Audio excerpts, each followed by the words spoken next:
Hello, welcome back to Personality City's YouTube channel. My name is Jenna, and today we're going to be talking about the difference between introverted thinking and extroverted thinking.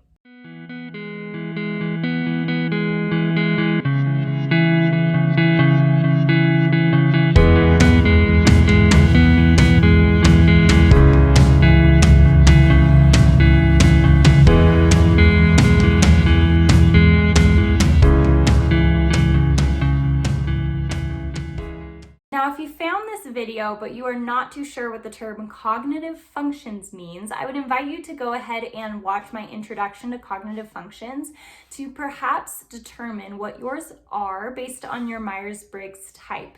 So that way you can understand what it means to have a primary or a dominant cognitive function, what it means to have a cognitive function stack, and that various Myers-Briggs types will use and prefer cognitive functions over others. So that is a really good overview video if you're not too sure. But if you found this and you have been stuck between whether you prefer introverted thinking or extroverted thinking, this difference can actually be a super big one that can point you in the right direction to find your best fit Myers-Briggs type.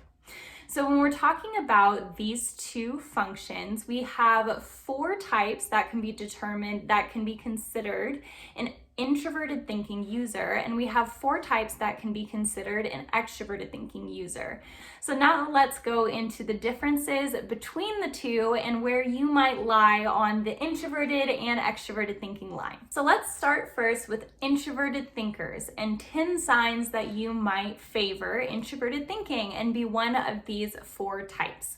So a really helpful exercise while we're going through these is to grab a pen and paper, and you can, as each item comes up, if you very strongly identify with that item, go ahead and tally it on a piece of paper as we go through the introverted thinking 10 and see what your number is at the end of it. If you only kind of maybe see yourself there, I wouldn't count that. I would only count it if it seems very strong. And then when we go into the extroverted thinking side, you can do the same and you can see which you score more highly on, introverted thinking or extroverted thinking. It is not a definitive way to test yourself for it, but it can be a really good exercise to see which you might prefer. The first sign that you are an introverted thinker is that you make decisions internally. Now, by the name, this would seem pretty self-explanatory, but introverted thinkers, they use a lot of criteria that they are gaining through their perceiving function in their external world. So the perceiving functions, as a little reminder and a recap, are going to be sensing and intuition. And our judging functions that help us make decisions are going to be feeling and thinking. And so in order to make decisions, introverted thinkers rely on their perceiving function to gather information from the outside world. Because introverted thinking is an internal function, they need this information gathering in order to make a decision. And so using either sensing or using intuition, they're gathering information to then create this internal framework, which will help them make decisions internally. Sign number 2 that you're an introverted thinker is that you consider yourself objective. Now, a lot of people may not necessarily think too much about the difference between considering themselves as subjective or objective, but introverted thinkers, because they're looking so much at and amassing for themselves facts and data, and they are amassing for themselves all of these objective criteria in order to make a decision, they actually will consider themselves as a fairly objective point of view, because when they're looking at something, they're looking at the statistics, they're pulling up the actual case studies of something that happened, and they're looking at the very tangible proof, and they use that tangible proof to support their opinions on a given subject. So they will actually view themselves as a very objective person when it comes to the things that they say, the statements they make, the opinions that they hold. They will consider themselves a pretty objective person. Sign number 3 that you're an introverted thinker is that you test universal truths. So whenever you hear a truth that is unquestioned, you are the first to question it. So if something is held as true for a large majority of people, and a large majority of people accept that idea or that concept as true, you will stop dead in your tracks and you'll say, wait a second, why are we thinking this way? Is this really, and basically you will vet anything that is considered as a universal truth. You will want to get to the very heart of why that thing is believed and whether it actually can carry its own weight. So you are one to be very skeptical. You do not take things as they come to you. You like to piece them apart.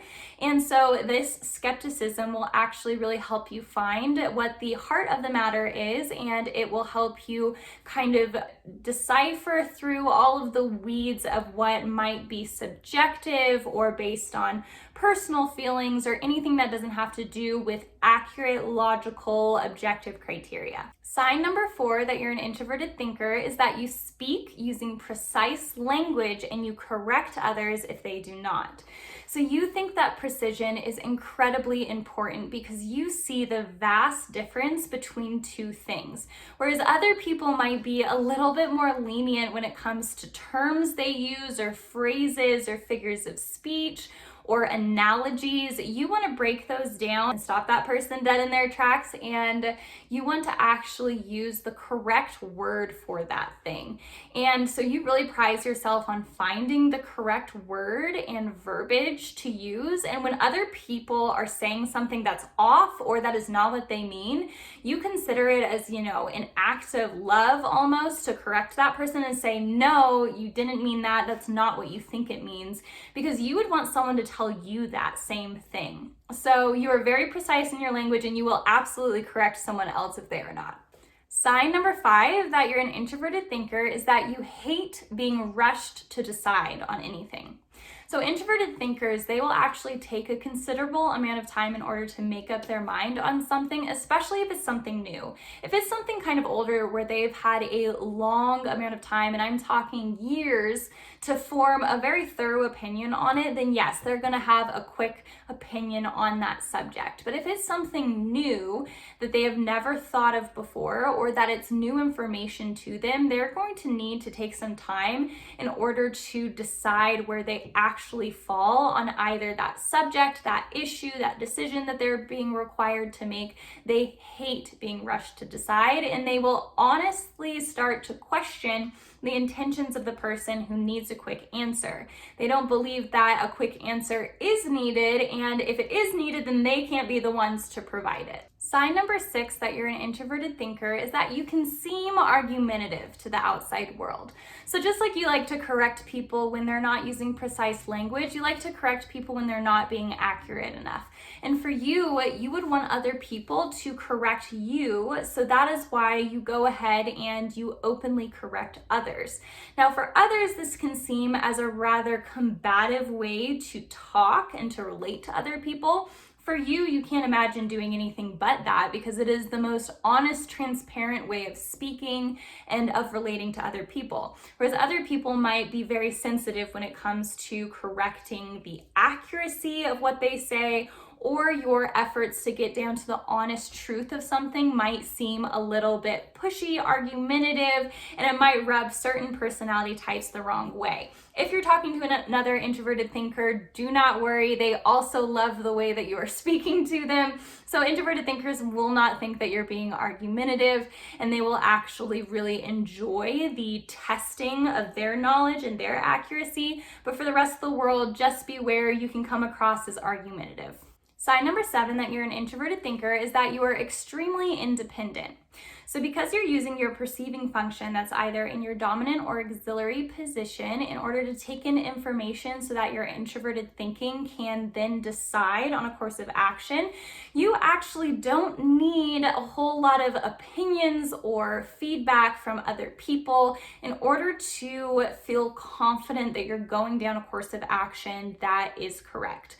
So whereas a lot of people may take, advice and feedback from other people, like on a very regular basis, they will seek that out. You won't necessarily feel like that's necessary because your 2 cognitive functions and your needs of your 2 primary cognitive functions are being met. So because of this, you will seem like a very independent person that is content to make decisions on their own and to proceed forward with those decisions with absolute confidence and absolute certainty. This won't seem strange to you, but it might seem strange to the outside world to wonder how you can be so confident and sure of yourself to proceed and to just carry yourself so independently. Sign number 8 that you're an introverted thinker is that you struggle talking out decisions. So if you're being asked to make a decision, just like you hate being rushed, you also don't like being asked to verbalize your thought processes because it's a very foreign way of working through the issue.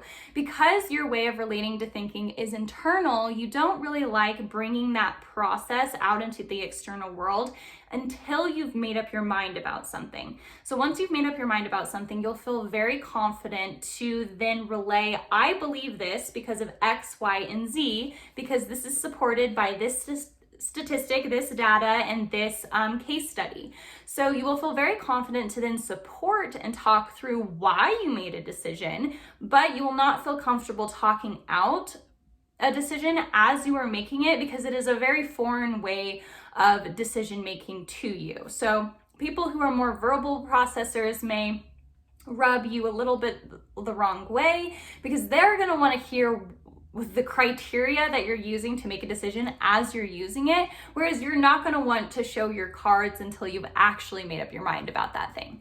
Sign number 9 that you're an introverted thinker is that you create mental frameworks or models for things. Now, this is one of those things that actually really commonly pops up when you test a certain way. Say that you test as an INTP. This will actually come up that you make certain frameworks and models for things. Now, this may be something that you actually have a physical or visual internal representation for, but more than likely it's going to be something that's happening behind the scenes. So you're not necessarily going to think, I guess I do kind of categorize things this way or put things in these boxes or organize things mentally like this.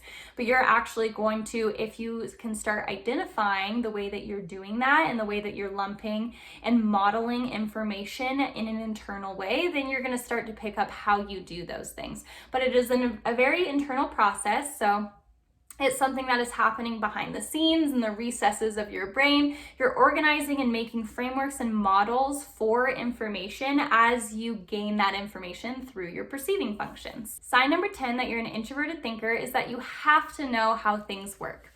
So introverted thinkers, this is definitely the stereotype that they are either a actual physical mechanic or that they work very mechanically. Now, you don't need to have an expert knowledge of engines, for example, to be an ISTP, although it is common, but it is a strength of yours in order to pick something apart.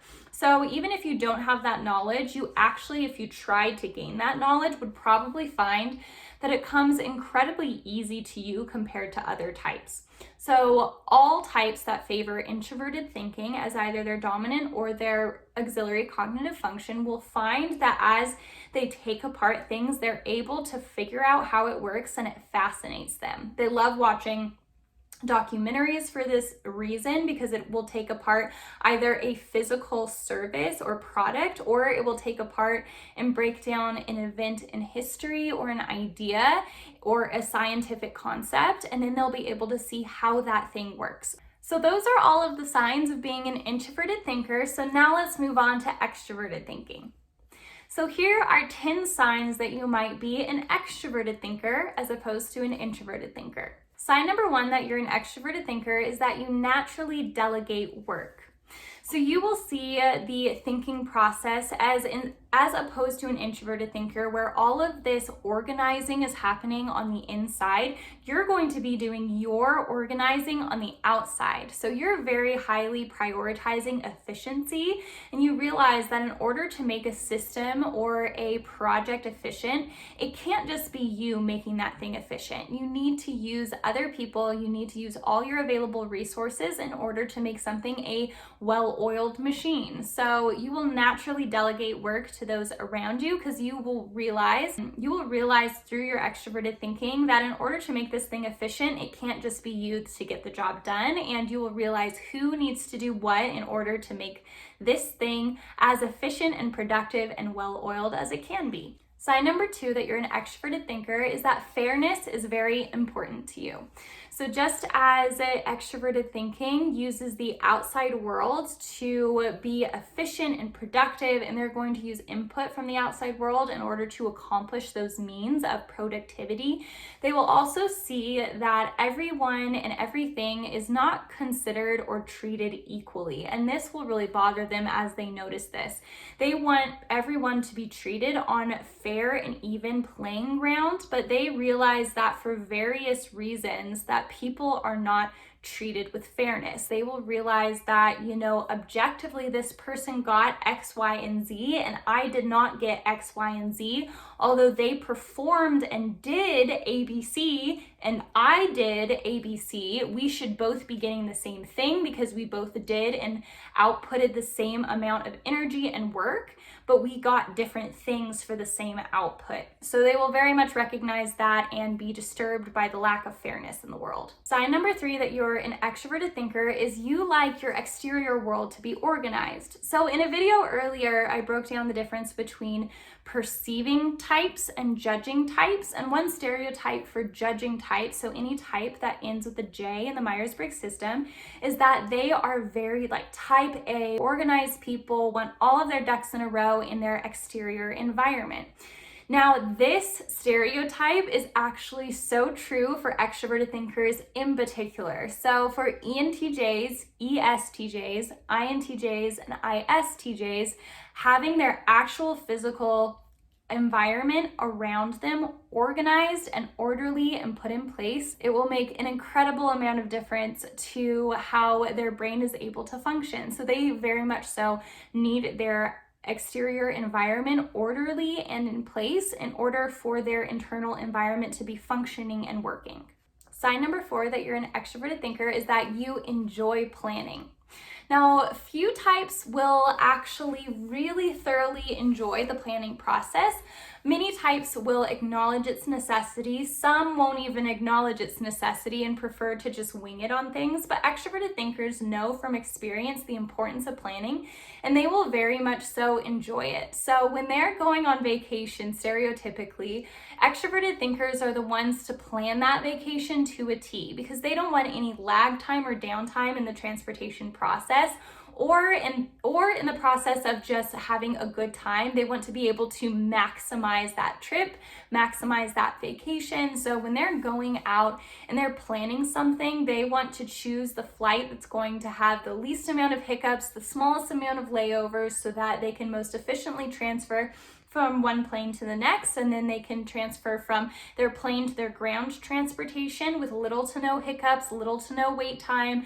Then they can thoroughly enjoy the destination once they get there and get in the activities that they want to see while they're there. They love the planning process, and this is going to be super fun for them, almost as fun as the vacation itself. Sign number 5 that you're an extroverted thinker is that structure is comforting to you.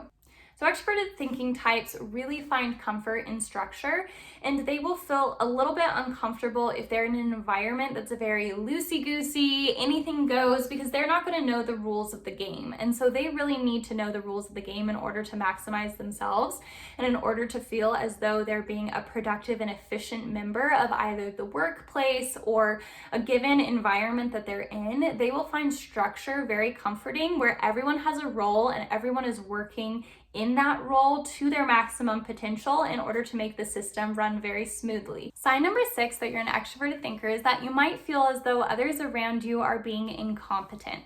So you have very, very high standards for yourself, and you have those same high standards for other people around you. Although you might hold yourself to a higher standard, you still consider others held to the same standard as you are, just as you prioritize and really recognize when fairness is not being implemented.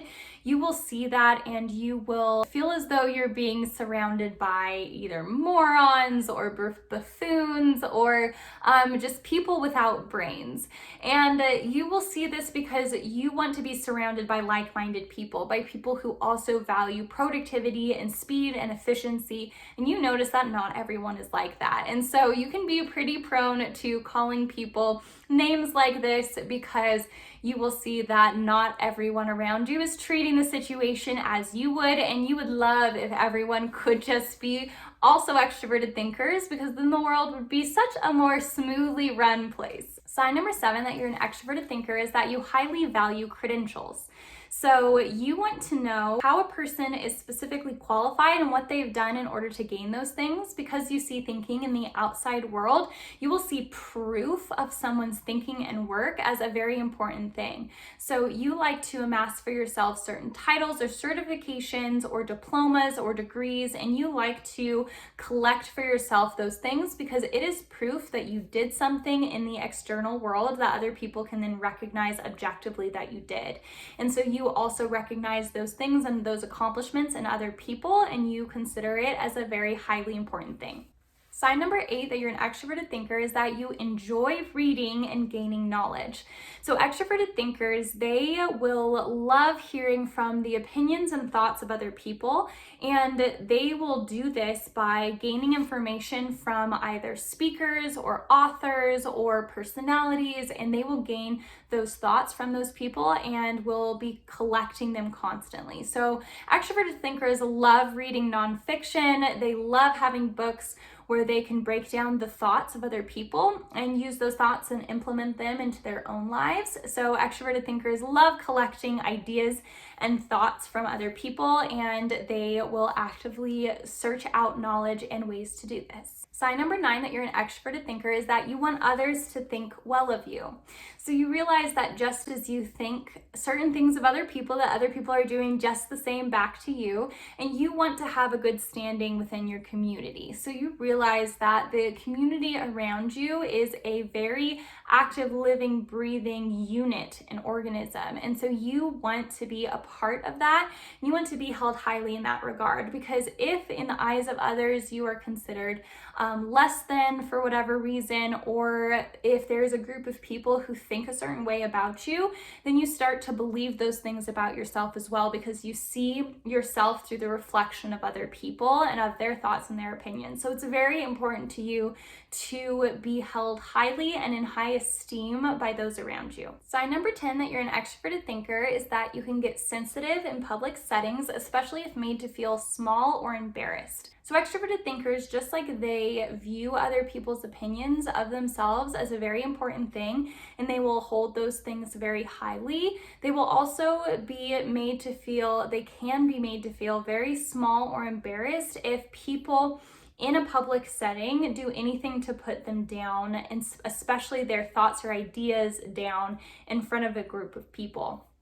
So because of this, they can feel very sensitive if their ideas are put down publicly, and it is best to always correct an extroverted thinker privately while reassuring them that their thoughts and opinions and their way of viewing things is very valid. But if there's anything for accuracy reasons or for competency reasons that needs to be corrected, never do so for an extroverted thinker in front of a group of people, because they will remember that incident forever. So those are the 10 signs that you are either an introverted thinker or an extroverted thinker. I hope that helped a little bit to clarify the difference between the two. I know it can seem a little bit difficult to decipher both in the very beginning when you're getting into cognitive functions, but if you can see that you scored higher on one side or the other side, then that is a really good indicator that you favor it either in your dominant position or in your auxiliary position.